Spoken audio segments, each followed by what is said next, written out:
Mega love shoutout! Welcome back to my YouTube channel and welcome back again to my kitchen.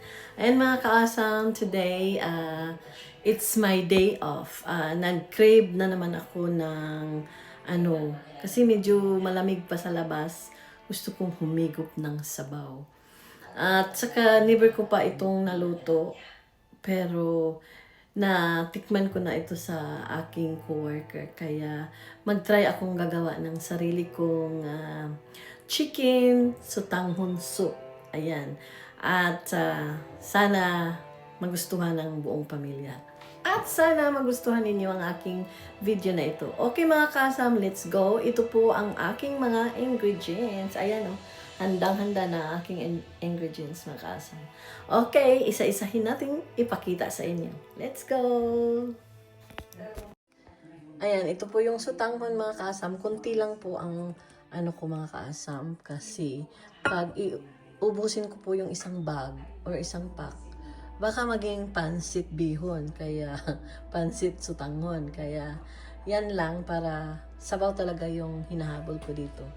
At saka, hindi ko hinihimay-himay dahil gusto ko sa sabaw ang chicken wings. Ayan, kasi masarap yan sipsipin. At hindi po nawawala ang ating magic sarap. 2 kutsara dyan ang gagamitin ko. Depende po sa dami ng tubig, okay? At ito po ay ang annatto oil. Ipapakita ko sa inyo kung paano ko ginawa yung annatto oil. Yan po ang igigisa ko. Gamitin kong panggisa pala. Ayan, ang garlic, toasted garlic. Ipakita ko rin sa inyo. May video po ako dyan na gumawa ko ng sarili kong toasted garlic. Ayan. At saka green onions, garlic. Ayan. Nilalagyan ko po ng Ang iba hindi nila nilalagyan ng ginger. But gusto ko po yung lalagyan para maanghang. Malasap ko yung angham ng sabaw para papawisan ako. Ayan. At saka, onions. Yan po ang lahat ng ingredients ng aking sutanghon chicken soup. At lalagyan ko para may gulay naman, lalagyan ko rin na lang siya ng konting cabbage siguro mamaya. Okay mga kasam, let's go cooking. Sabayan nyo ako. Ayan mga kakaasan, nakalimutan ko palang sabihin sa inyo ang gagawin kong tubig, yung chicken, kasi pinakuluan ko yon, ginawa kong chicken stock, parang broth chicken ba. Ito po yung pangsabaw ko para yung lasa ng manok nandyan pa rin. Okay mga kasam, okay, we will start gisa-gisahin ang ating mga ingredients. Let's go! Ayan, i-turn on na natin ang ating stove mga kaasam.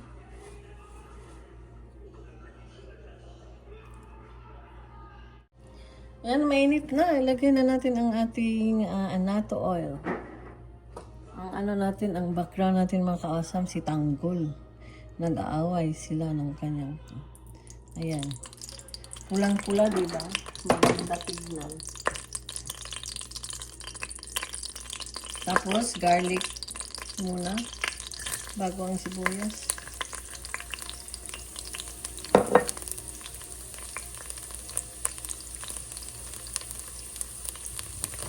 Ay, naku, tignan mo. Diba pulang-pula?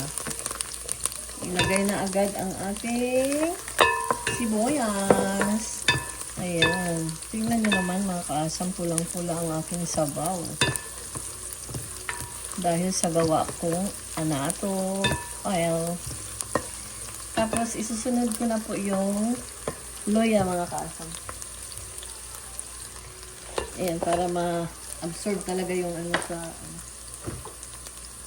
naamoy ko yung annatto mga kaasam. Ang bango. Yan, ayoko yung maluto talaga yung garlic at saka onions dahil baka mapait. Isunod na natin ang manok. Yan, di ba pinakuluan ko yan? Yan po ang manok na pinakuluan. Ano lang natin siya para masuk yung kulay ba? Di ba parang siyang namula-mula. Para siyang meron siyang make. Ayan. Pagkatapos ng mga kaasam, so isunod na natin ang ating yung anong tawag, yung chicken soup, yung sabaw ng pinakuluan nito. Mas masarap kasi ang na yun eh. Yan na po yung ang ating sabaw. Kuluin natin. Takpan para pakuluan. Okay, hintayin natin kumulo mga kasam, tapos tuloy-tuloy na yan. Ready na ang ating sabaw. Ayan mga kaasam, habang maghihintay, ipakita ko sa inyo itong paggawa ko ng anato oil. Ayan, ganyan lang yung seeds ng anato. Piniprito lang yan until siya masunog. Charot. Kaya ayan.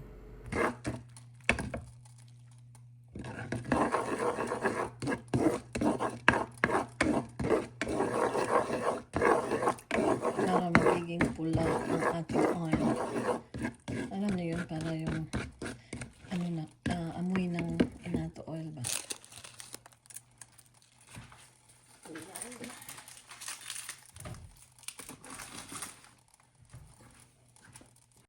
Yan, pinakulo na ang ating anato seeds. Hanggat sa pumula yung oil natin, tapos na yun.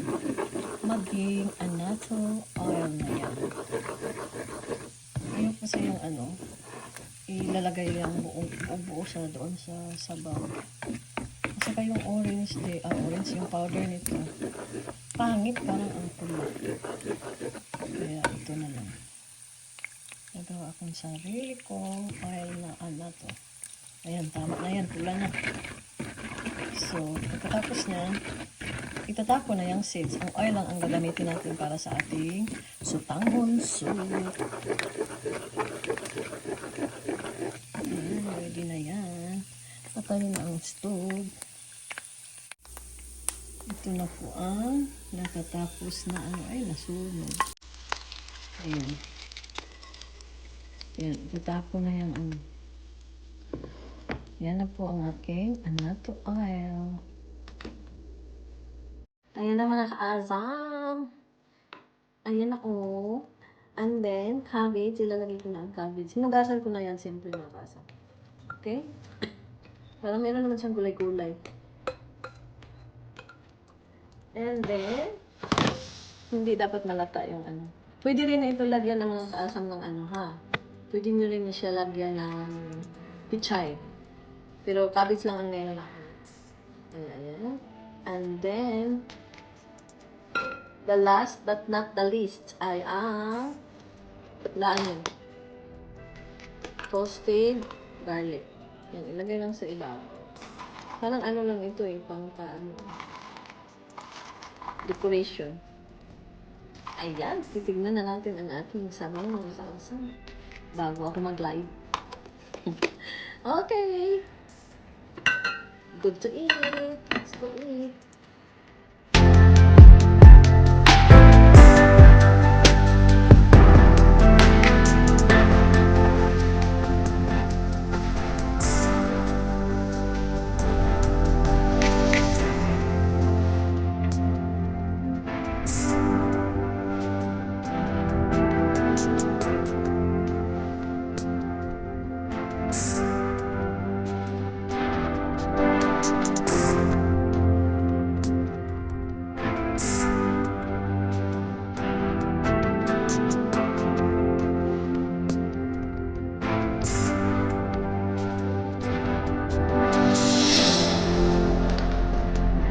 Bulagas!